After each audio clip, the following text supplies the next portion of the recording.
Okay, so this is the video that will go over regular verbs. So the very first regular verb that we learned in level 1 is heißen. Alright, and so before we get into how to conjugate a verb, that is to change the verb to match the subject, we're going to talk a little bit about what an infinitive is and the parts of a verb. And so the very first thing that you need to know, obviously, is that a verb is an action word. So it's something you can do. Okay, so that is what a verb is, something you can do. So you can be, you can play, you can swim, you can pass, you can fail. Okay, so there's all sorts of different types of verbs. Now, there are a couple different parts in the verb itself, so in the actual word. And so we're going to take a look at the stem and the ending. So the stem, if we go back to heißen, the stem is everything but the ending, essentially. So our ending there, en, and then our stem is here, heiß. Now, heißen, the whole word, is what we call an infinitive. And an infinitive is the most basic form of a verb. So, it's pretty much the original form. But it's the most basic form of the verb. So in English we have infinitives as well, and we express them a little bit differently. In German they typically end in en. In English they start with to. So this specific verb is to be called. So it's a verb that we'll use to express what your name is. So saying things like I am called. Now we don't typically say that, at least not in American English, when we're saying what our name is, but in a lot of languages you say I am called, or I call myself, and then whatever your name is. So these are the parts of a verb that you should know and memorize. So make sure that you take note of that. Now we're going to get into what conjugation is, or how to conjugate a verb. So conjugation is just taking a verb and making it match the subject. And a subject is anything or anyone in a sentence that is completing an action. So for example, in English, I could say, I play. It's a very simple sentence, but it is a sentence. This is our verb, and this is our subject. And our subject is completing the action. Our subject is playing. I am playing. So, conjugation then, if I said he with our same verb, conjugation tells me that that sentence is not correct because play, the verb, does not match the subject, he. So in order to conjugate correctly, or make the verb match the subject, I have to add an S. And I can say he plays. And now that conjugation is correct. So when we conjugate in German class, we're typically going to do that on a verb chart, which looks something like what I'm drawing here.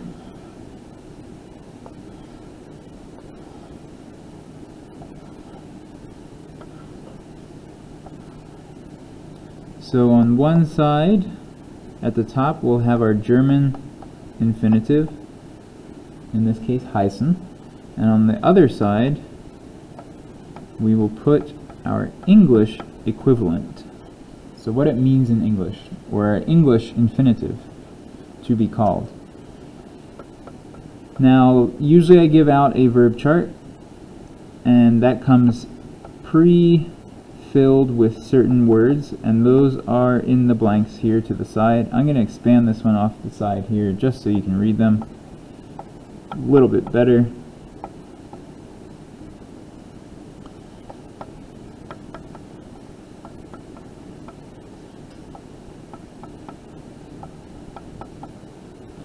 And what you should note here is that we have a lowercase z and a capitalized Z. So this is basically what your verb chart will look like before you conjugate the verb and anytime you learn a new verb. So it's important to note that ich means I in English, du is you. Over here we have he, she, it, as the S. Here we have we. This is you guys or you plural. So typically we just express that as you. And then down here we have they, which is the lowercase one, and you formal. So I'll put the F in parentheses there. You formal down below. So those are just what those pronouns mean. Those pronouns can be used as subjects, but they are not always the subject of a sentence. For example, we could use a name, and that would fall into the category of the he, she, it, third person singular. And I'll get into that a little bit more later.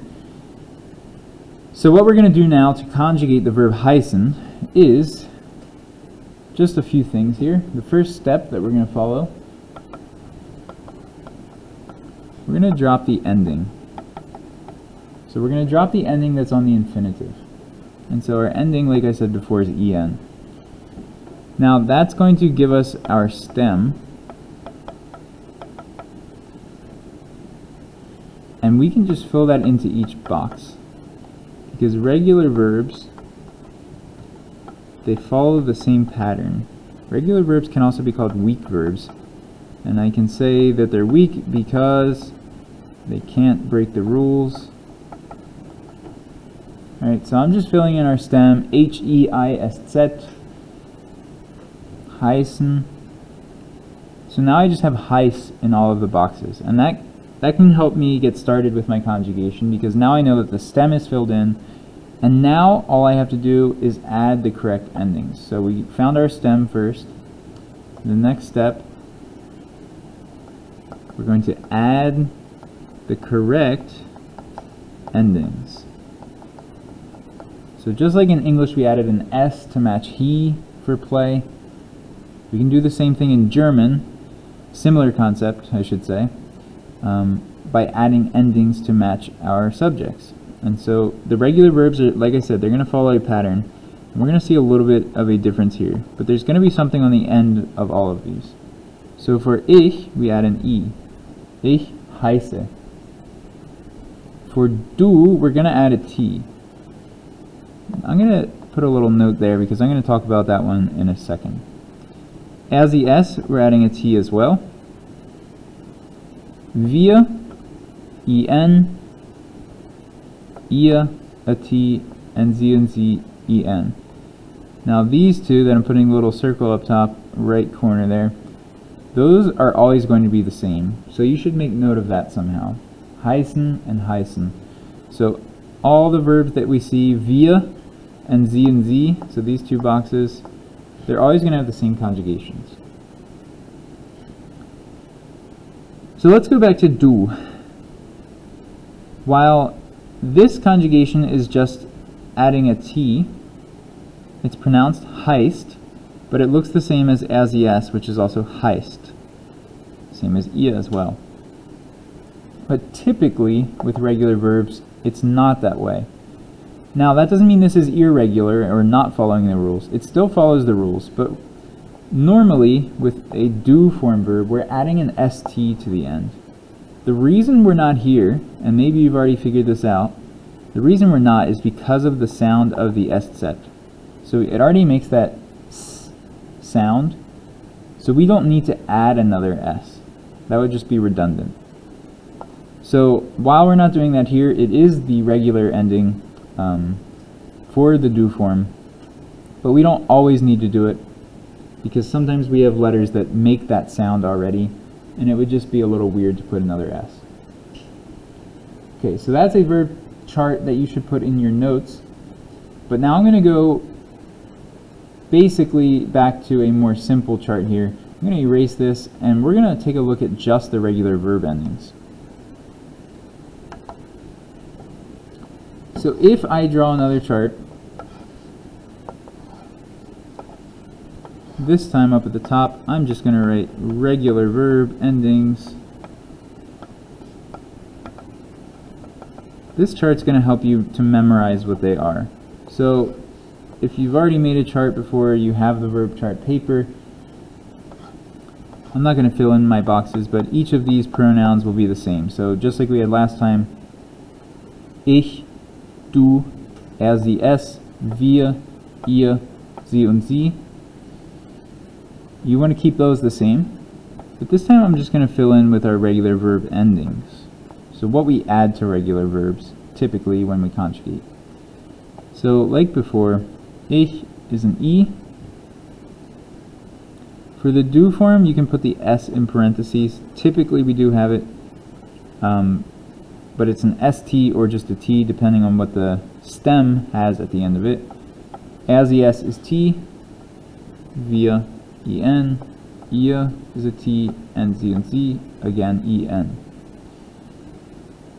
So this should help you to memorize the verb endings for regular verbs.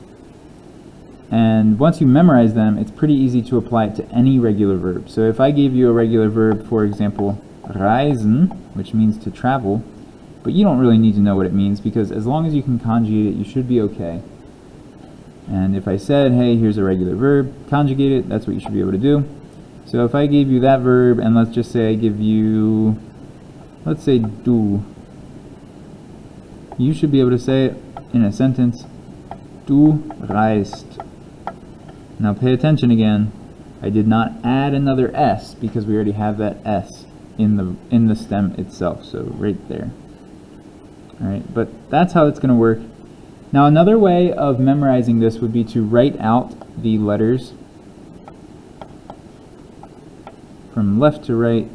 So E, S, T, T, and then on the other side I'm going to go E, N, T, E, N.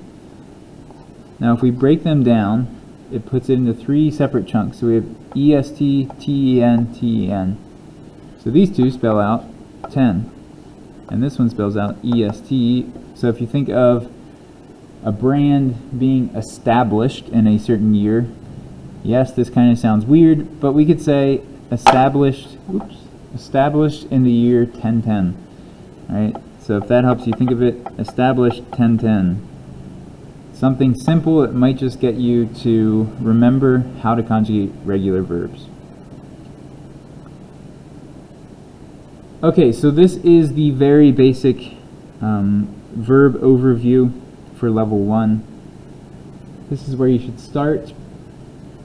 Make sure that you're memorizing, make sure that you're practicing verb conjugation. And if you have any questions, as always, please reach out and ask. Thank you.